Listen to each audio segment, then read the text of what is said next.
here's what I look for when I try to modulate from one key to another. We talked a little bit about this last week. If I'm doing something like modal interchange, where I'm changing from one key to a relative key, like major to minor, or we had a few examples last week that seemed particularly clever, where we took 3 chords and asked what key they could be in, and there was multiple options, and we could tell that it sounded like it was in one key or the other, based on the one we started with and ended with, or based on the relationship between the last chord and the chord that comes before it, and whether or not it creates a strong cadence or not. That's kind of the way I think when it's like modal interchange. But when it's modulation, then what I try to do is make the least changes possible to pivot from one chord or from one key to another, and that'll kind of create the most smooth transition, the least jarring one. It's the one that kind of sounds like, oh, what was that? Something, and then you're in this new key, and it was like, I don't know, it's really cool. I find it that way. So the D major triad, right? That would have been the 5 chord in our original key of G. The D major triad, I changed one note to make it minor, right? I changed the third from major, and I just flatted it so it was a minor third to make it a minor chord. And that's all it took. It only took one note. Now, that could be that. I want to point something out. That D chord happened to be the 5 chord. So if we were playing sevenths, like the D dominant chord, and I changed that third to a D minor 7 chord, it still would have worked with only changing one note. Now, it had to be a 5 chord, right? Even if, I'll give you, like, here's what I mean. Like, what if instead of making a D major triad into a minor one, I took a C major triad into a minor one? That, in theory, is the same, like, process. I only changed one note, so it's no big deal, right? Now, the fact that we're playing triads is only omitting the 7th. The 7th still exists out there in the ether, right? Like, we're playing in the key of G. The C chord would be a major 7. I mean, it would be a major 7 chord. Now, we're not playing that major 7. So using triads instead of 7th chords is a way that you can kind of be trickier. It gives you more room to do stuff like that, where if I was doing 7th chords, if I wanted to go major to minor with the 4 chord, I would have to change 2 notes rather than 1. Not to say that that's a horrible deal, but what I'm trying to do is change the least number of notes possible. Exactly. Yeah. So if I don't play the 7ths, it's the 4 chord and the 5 chord are both major triads, and it would still take one note difference to change them. What a person might hear, possibly, kind of depending on the person and probably the context, or if you had other instruments going on or whatever, or like a vocal melody and things like that, they might hear that 7th that wasn't played, the one that's implied by the progression, the one that's implied within the key. They might notice that one also had to change. Not likely, but it's possible that they would notice that. So that's just food for thought. You could have done this with any major triad by changing one note, change the key. But it's the 5 chord that worked out easiest, because it's the only one that required one note if you have the full context of the 7ths within it. Anyway, small detail. So basically what I've done here now is we've gone from the C chord, which is a 4 chord, to a D minor, which is either going to be a 2 chord or a 6 chord, if we're looking at it, related to the chord that comes before it, the C. So let's just take a minute to think here. If it's the 6th chord, if D minor is the 6th chord, what key are we in? Like, what would be our major key?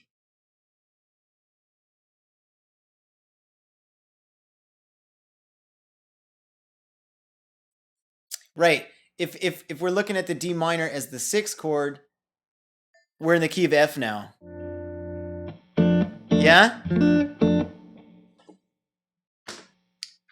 Oh, well, F was the only note that we actually changed from our D major chord, because a D major chord has an F sharp in it.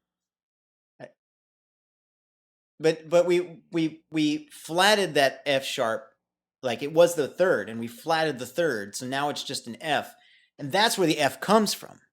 Now, D minor is not the key we're in; it's the chord we're playing, right? And by looking at it in relation to the C, D minor has either got to be a 2 chord or a 6 chord. It's the only possibilities.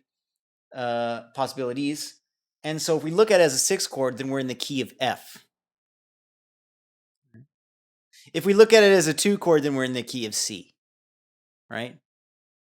So here's something that's kind of interesting. Now this is like my thought process.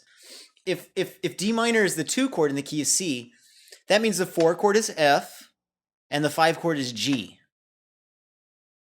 If we look at D minor as the 6 chord in the key of F, sometimes I hear myself saying the same things a lot. I hope I'm not saying the same thing twice or mixing it up incorrectly. But if the D minor is the 6 chord in the key of F, that means that the F is the 1 chord and G minor is the 2 chord, right?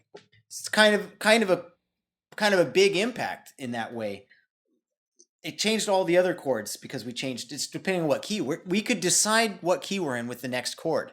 If I play it, if the next chord is a G chord, then that D minor was a 2 chord. And if I play G minor, then that D minor was a 6 chord.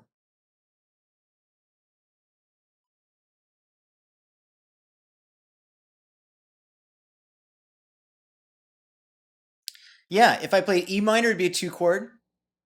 If I played E minor 7 flat 5, meaning just your E minor and you flat the 5, then it would be the 7 chord. I mean, the E would be the 7 chord.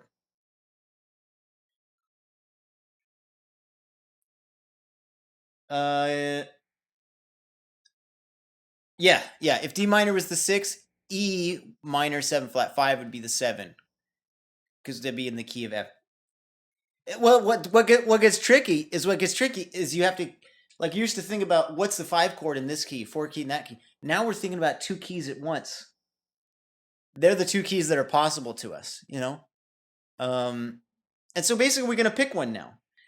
Now, I'll tell you this. If we looked at that as a 2 chord, like this, and then we went to a G chord, that would be the 5 chord in the key of C. Cool? So that would be,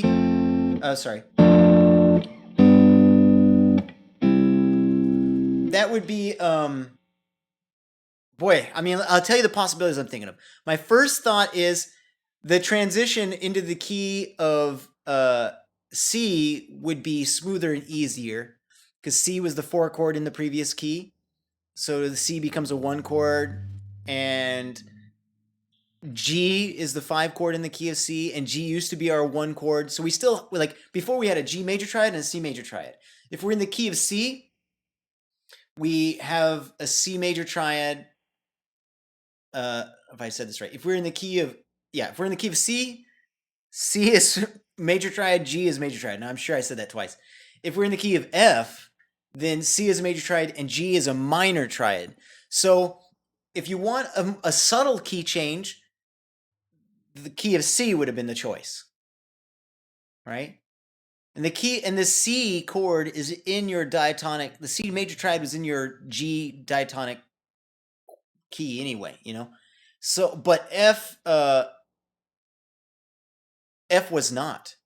You know, F used to be an F sharp minor 7 flat 5 because we were in the key of G to begin with. So you'll have a smoother transition from one key to another if we call that D minor a 2 chord.